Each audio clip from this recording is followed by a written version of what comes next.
cash rested. "We got a very generous offer for you, Julian." "Wait a minute. Julian is giving us his terms," Randy whispered frantically to Leahy. "Thank you, Julian."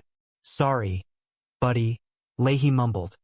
Realizing that pushing the issue now might expose the hush money, he was so desperate to keep secret. He grabbed Randy's arm and hastily pulled him away, leaving Julian alone with his rum and his ruined plans. As evening descended upon Sunnyvale, the central clearing was transformed into a chaotic, makeshift party venue. Bubbles had set up his beer station, strings of cheap lights hung between the trailers, and a large, rowdy crowd had gathered, eager for free booze and the promise of a spectacle. Ricky stood on a slightly elevated wooden pallet, holding a microphone that occasionally emitted a sharp squeal of feedback. He looked out at his friends and neighbors, a wide, foolish grin plastered on his face. This was his moment. This was how he was going to save face and win back the love of his life. "Yo, what is up, what is up, what is up, everyone?" Jay to the ROC yelled into a secondary microphone, trying to hype up the crowd. "Hope you all are having a good time. Make some noise out there. Make some noise, yeah, you all rocking with us, everyone. Hope you all are having a good time. Everyone. Make some noise for my man, Ricky." Yeah. The crowd erupted in a mix of cheers, scattered applause, and drunken catcalls. "Thanks, boys," Ricky said, taking the microphone, his voice echoing across the gravel lot. "How is everyone doing today?" Yeah. The crowd roared back. "Right on," Ricky smiled, adjusting the collar of his surprisingly clean shirt. "Well, today is a monumental occasion for me, and that is why I wanted everybody here. How is everybody doing?" "Great," someone shouted from the back.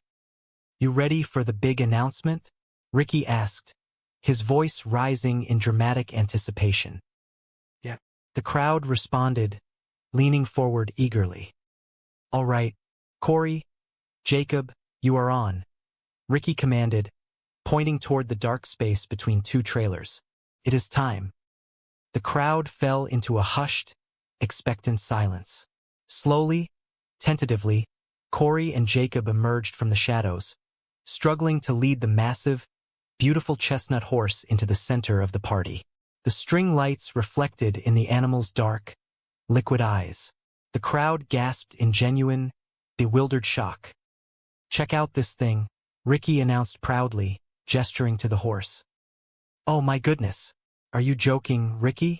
Bubbles asked, his eyes wide behind his thick glasses. "That is the big announcement? You got a horse? What?" "Well, it is not for me, Bubbles," Ricky explained, stepping down from the pallet and walking toward the animal. "Is she not beautiful?" "What a beautiful horse," Sarah murmured, genuinely impressed despite herself. "Or is it does it have a male part?"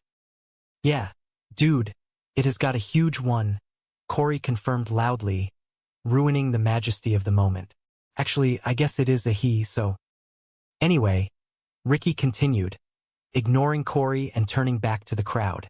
"Today, I want to give this beautiful horse to the love of my life, Susan, and I am going to ask her to marry me. So thanks again, everybody, for coming." The crowd stood in stunned, absolute silence. The sheer absurdity of the gesture was too much to process. "What?" Bubbles whispered to Julian, who was standing nearby, watching the train wreck unfold with morbid fascination. "What is he doing?" "Oh my goodness, Julian. This is bad," Bubbles said, shaking his head. "This is bad. Look, what is the matter with you? You do not need a horse, you dummy. If she loves you and she wants to marry you, God help her. You do not need a horse or anything else." Julian stepped forward, unable to watch his friend make such a colossal mistake. "Ricky, get down here right now," he commanded, his voice sharp with authority. "Get down here." "What is up, Bubbles?" Ricky asked innocently, walking over to his friends. "Well, what are you doing?" Julian asked, his brow furrowed in deep confusion. "You are getting engaged. Are you out of your mind? You guys do not even like each other. You cannot get married. Like, all you do is fight and be intimate. And like, why would you even need this thing if you are getting engaged?" Great idea, boys. A big animal. Great one. He turned his glare toward Corey and Jacob, who shrank back under his intense gaze. Forget you, cousin. Take this thing back, Julian ordered them, pointing toward the road. Take this thing back to the horse store. Right now. Get going. Okay. Corey nodded quickly, eager to escape the tension. Nice one. Let us go, dude. Watch out. Watch out, dude. He is a beautiful horse, but... Ricky, Bubbles sighed, adjusting his glasses. Jesus, Murphy. You know what, though, Bubbles? Ricky argued, his face earnest and completely devoid of irony. Like, I really do think that I love her enough. And you know what they say, good hard, heavy intimacy should cancel out hard, heavy arguing and fighting, right? Ricky, who says that? Bubbles asked, his voice filled with genuine pity. Who says that? Okay, you know what? Ricky conceded, running a hand through his hair. Maybe a horse was a bit much, gift-wise, whatever. I just wanted to show my future wife how much I loved her. So I wanted it to be big. But I guess the real big news here is the engagement, right? I guess it is, Ricky, Bubbles agreed gently, not wanting to crush his friend's fragile hope. Congratulations. I do not know. I just want you to be happy, but that is fine. Yeah, me too, buddy, but Julian started to say, but he was interrupted by a sharp, angry voice cutting through the murmur of the crowd. Well, here she is now, everyone, Ricky announced brightly, pointing to Susan, who was storming through the crowd, her face twisted in a mask of pure, unadulterated fury. Thanks again for coming. Where is he? Susan demanded, pushing past Bubbles and Julian. Oh, there he is. There is the cheating garbage. The entire party fell dead silent. The tension was so thick it could be cut with a knife.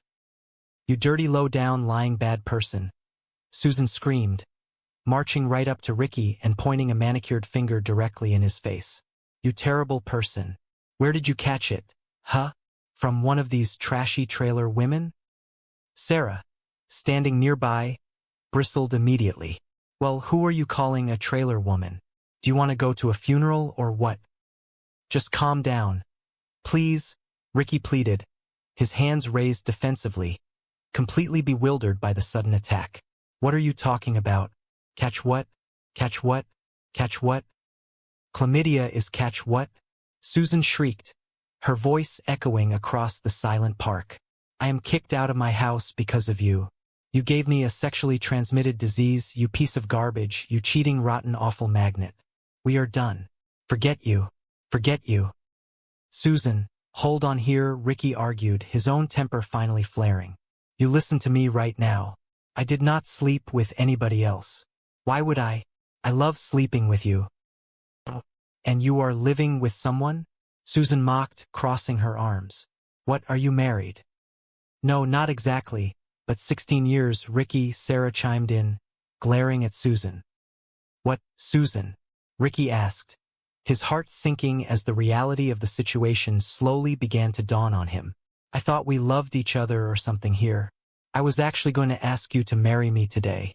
That is why everyone is here. Marry you? Susan laughed, a harsh, bitter sound. No, I am not going to marry you. Look at you. We were having a mindless physical relationship. It was low down, good, dirty intimacy, and then you messed it all up and ruined my life, you dirty woman. All right, that is enough, Sarah yelled, stepping forward to defend her friend. You do not have to hit Ricky. Oh yeah? You have a disease, Susan yelled back, turning her wrath on Sarah. All right, so was it you? Ricky asked, looking at Susan with a mixture of betrayal and confusion. Yeah, it was you. You are the one who cheated. You are the one who cheated. I did not sleep with someone else, so it is impossible that I gave it to you. You must have slept with someone else. Oh, classic. Rick, Susan sneered, shaking her head in disgust. Turn it around on me like you always do. You know what? You are so messed up. You are stupid. You are overweight. You are dressed like an idiot.